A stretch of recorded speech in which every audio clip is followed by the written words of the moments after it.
Okay, this one is the antimicrobial drugs, okay? And this is called the Curry-Bauer test. And basically, what you're gonna do is what I like to do is have 3 plates per group, and each group do all 3 bacteria.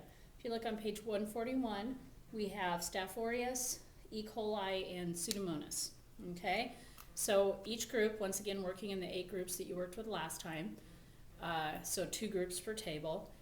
And so I'll have each group do all 3 bacteria, but then I'm going to have the tables split up which antibiotics they use. So I think we're going to have a total of 8 antibiotics. So what I'll do is have one half of the table do 4 of the antibiotics and the other half of the table do the other 4 antibiotics, but you'll be using the same bacteria. And then when you get your results the next week, you guys will share your results so that total you'll have all 8 antibiotics for all 3 bacteria.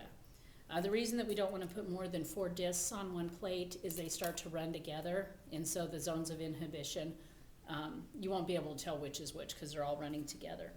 So for this week, we're used to inoculating with a loop, but what you want to do is you want to get what's called a lawn of bacteria on the plate, meaning you want to completely cover that plate with bacteria. So this time, you're actually going to use sterile swabs.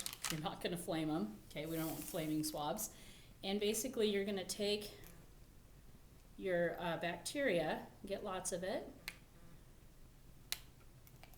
and you're going to rub it along the plate in one direction and kind of turn it as you do it, and then turn your plate and go the next direction, turn your plate a 3rd time, and literally you just want to cover that plate. You don't want any openings, okay?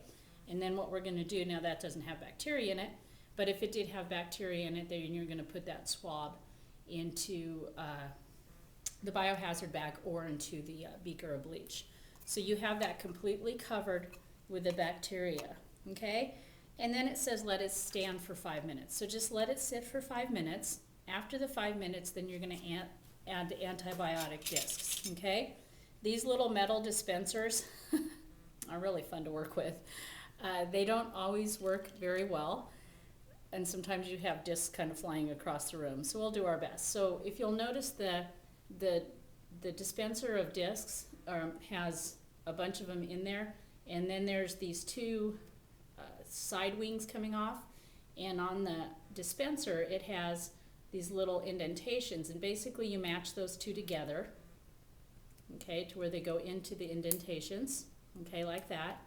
And then when you go to drop them on there, so after this is sat the 5 minutes, you're going to turn it over briefly, and you're going to hold it, and I push down on it a little bit just to make sure it stays in place, and then you push until the disc falls on there, okay?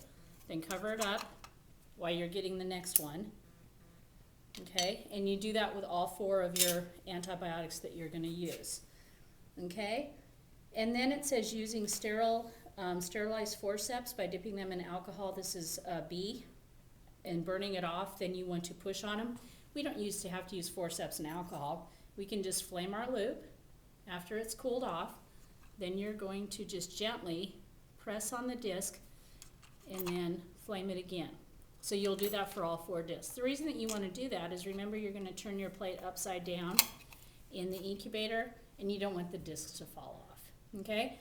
You want to do your best to try to get the 4 discs as far away from each other on the plate. If they're all next to each other, you're going to end up with those zones of inhibition running together, and then you won't be able to tell which is which. Okay, and those are going to incubate for the week or for the 2 days, and I'll take them out. And then you guys will measure the zones of inhibition the following week. Okay?